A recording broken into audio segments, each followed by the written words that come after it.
Hello viewers, I am Manisha and welcome back to my channel. Today's beauty world is obsessed with skincare which can be both a good and a bad thing. अगर आप अपना skin care regularly अच्छे से कर रहे हैं तो ये बहुत ही अच्छी बात है, लेकिन स्किन केयर करते टाइम आप अगर कुछ मिस्टेक्स कर रहे हैं जाने अनजाने तो आपकी स्किन केयर की एफर्ट बिल्कुल वेस्ट चली जाएगी। इसलिए मैं आज भी आपके लिए लाई हूँ 10 ऐसे कॉमन मिस्टेक्स जिसे सुधार के आप अपना स्किन केयर बिल्कुल सही कर सकते हैं और आपको मिल सकती है एक हेल्दी क्लियर ग्लोइंग स्किन। तो वीडियो में आगे बने रहिए।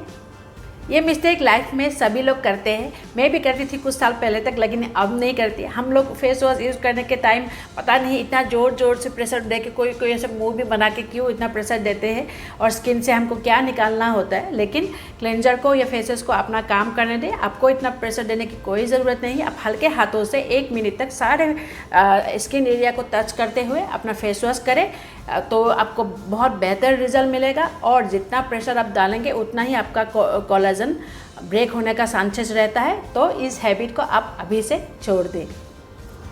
और मॉइस्चराइज़र एंड क्रीम्स हम ऐसे हाथों में लेके दोनों हाथ को अच्छे से 2-3 बार ऐसे रगड़ के उसके बाद ही फेस पे अप्लाई करते हैं। ये भी बहुत गलत है क्योंकि आपका प्रोडक्ट का सारा गुडनेस आपके हाथों में चला जाएगा, क्योंकि हमारा हाथ का ये जो पाम एरिया है बहुत ही ड्राई एरिया है और ये प्रोडक्ट का सारा गुडनेस ये एब्जॉर्ब कर लेगा। इसलिए आप इसको यूज़ कर सकते हैं या तो आप डायरेक्टली यूज़ कर सकते हैं। कई बार हम क्रीम जार से अपना फिंगर डिप करके प्रोडक्ट अप्लाई करते हैं अपने फेस से, इससे आपकी प्रोडक्ट ख़राब हो जाती है और आपको पता भी नहीं चलता है और आप नेक्स्ट 6 to 7 मंथ्स उसे ही अप्लाई करते रहते हैं। तो इसलिए आप एक ही बार में अपना ड्राई फिंगर लेके अंदाज़ा करके अपने लिए क्रीम निकालें या तो आप स्पैटुला का यूज़ करें। कई बार मैंने लोगों को देखा है क्लिनजिंग मिल्क या क्लिनजिंग बाम या टोनर कॉटन में लेके अपने फेस में अप्लाई करते हैं। कॉटन कैसे है आप सभी लोग जानते हैं, तो प्रोडक्ट का सारा गुडनेस कॉटन एब्जॉर्ब कर लेती है। इससे अच्छा है आप डायरेक्टली अपने फेस पे यूज़ करें।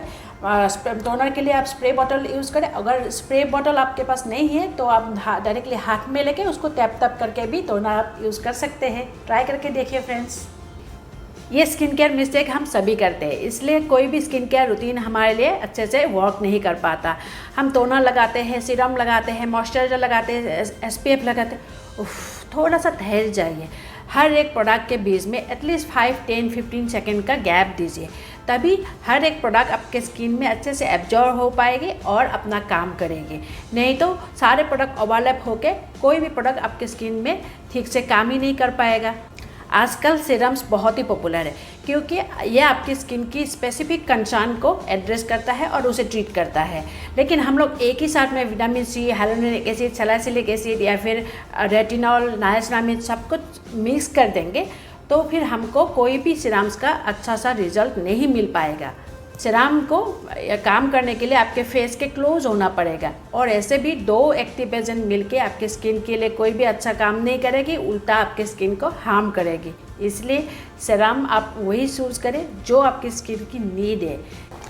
हाँ फ्रेंड्स, वीडियो आपने यहाँ तक देख लिया है और वीडियो आपको थोड़ी सी भी अच्छी लगी हो, इंफॉर्मेटिव लगी हो और मेरी कोशिश आपको सच्ची लगी हो तो वीडियो में एक लाइक तो ज़रूर बनता है। सारे सस्ते मेकअप ख़राब नहीं होते फ्रेंड्स, आप अच्छे से उसका इंग्रेडिएंट्स देखें। अगर इंग्रेडिएंट्स सही है तो आप उसे यूज़ कर सकते हैं। मैं यहाँ जो बोल रही हूँ उसका मतलब ये है कि आप जो फेक या कॉपी प्रोडक्ट्स है उसे अवॉइड करें, क्योंकि उसमें क्या इंग्रेडिएंट्स होते हैं, कितना हार्मफुल केमिकल होता है ये हमें नहीं मालूम होता है, क्योंकि उसमें अच्छे से लेवल नहीं होता है। वो आपके स्किन के लिए बहुत ही हार्मफुल हो सकती है। स्किन केयर करते टाइम काफ़ी हाइजीन इश्यूज़ हो सकते हैं फ्रेंड्स, क्योंकि हम जो ब्रशेस यूज़ करते हैं, ब्यूटी ब्लेंडर यूज़ करते हैं, उसे रेगुलरली वॉश करना होता है। अभी काफ़ी सारे लोग मुझे बोलेंगे अगर मैं तो सिंगल पर्सन के लिए यूज़ करती हूँ, आप अपने लिए भी यूज़ करते हो, लेकिन आपकी स्किन में जो स्वेटिंग होती है, जो बैक्टीरिया जाम होती है वो आपके ब्रशेस तक ट्रांसफ़र होती है और उससे आपको आगे आप काफ़ी स्किन को हार्म हो सकता है। इसलिए आप रेगुलर बेसिस में उसको वॉश करें, उसको क्लीन करें और आपकी जो पिलो केसेस है, आपकी बेडशीट्स है, आपकी टॉवल्स है, इसे हमेशा क्लीन करके रखें। कोई लोगों को हॉट वाटर यूज़ करना बहुत पसंद है, चाहे गर्मी हो या ठंडी हो, और ठंडी में तो गर्म पानी क्या बात है, बहुत ही आराम देती है। लेकिन हॉट वाटर आपके स्किन के लिए बहुत ही हार्मफुल है फ्रेंड्स। आपकी स्किन को ड्राई करेगी, फ्लैकीनेस आएगा, आपकी स्किन में रेडनेस आ सकती है। इसके लिए आप गर्म पानी को छोड़िए, थोड़ा सा गुनगुना या फिर नॉर्मल वाटर यूज़ कीजिए, तब आपकी स्किन बहुत बढ़िया हो जाएगी। हाँ, ये गलती तो हम सभी लोग करते हैं। क्योंकि हम जितना एफ़र्ट हम अपने स्किन के लिए, अपने फेस के लिए करते हैं, उतना एफ़र्ट हम अपने नेक के लिए नहीं करते हैं। लेकिन ये बिल्कुल रॉन्ग है फ्रेंड्स, क्योंकि आपके पूरे अपीयरेंस का, पूरा लुक का ये एक बहुत बड़ा पार्ट है। और सबसे एजिंग का साइन सबसे ज़्यादा जल्दी आपका विजिबल होगा आपका नेक एरिया में। इसके लिए आप जो भी स्किन केयर अपने फेस के लिए यूज़ करते हैं, वही सारा स्किन केयर आप अपने नेक के लिए भी रेगुलर यूज़ करें, तो ये आदत आपको आगे जाके काफ़ी मदद करेगी। आजकल स्किन केयर जो इतना पॉपुलर हो गया है, उसके वजह से सारे लोग बहुत सारा स्किन केयर प्रोडक्ट्स अपने लिए बाय करते हैं। लेकिन बहुत सारा स्किन केयर प्रोडक्ट्स अपने लिए यूज़ करना आपके स्किन के लिए हार्मफुल होगा और कोई भी प्रोडक्ट ढंग से आपके स्किन में काम नहीं कर पाएगा। इसके लिए आप अपना स्किन केयर का रूटीन सिंपल रखिए, ताकि आप इसे रोज़ फॉलो कर पाए, तभी आपको ये लॉन्ग टर्म में अच्छा रिजल्ट देगी। हमारे पूरे फेस में से आई एरिया सबसे ड्राई होती है, और जिसके वजह से हमें इचनेस होती है और हम रब करते हैं, और रब करने से सारा आई एरिया का प्रॉब्लम हमारा बढ़ जाता है, जैसे अंदर डार्क सर्कल, फिर पफिनेस या फिर रिंकल्स। इसके लिए आप उसको रेगुलरली आई जेल या आई क्रीम से ट्रीट करें। इससे आपकी अंदर आई एरिया आपकी मॉइस्चराइज रहेगी, तो आपको इचनेस नहीं आएगा और सारे प्रॉब्लम्स भी दूर हो जाएंगे। ये हैबिट आज से ही फॉलो कीजिए और इसका रिजल्ट देखिए फ्रेंड्स।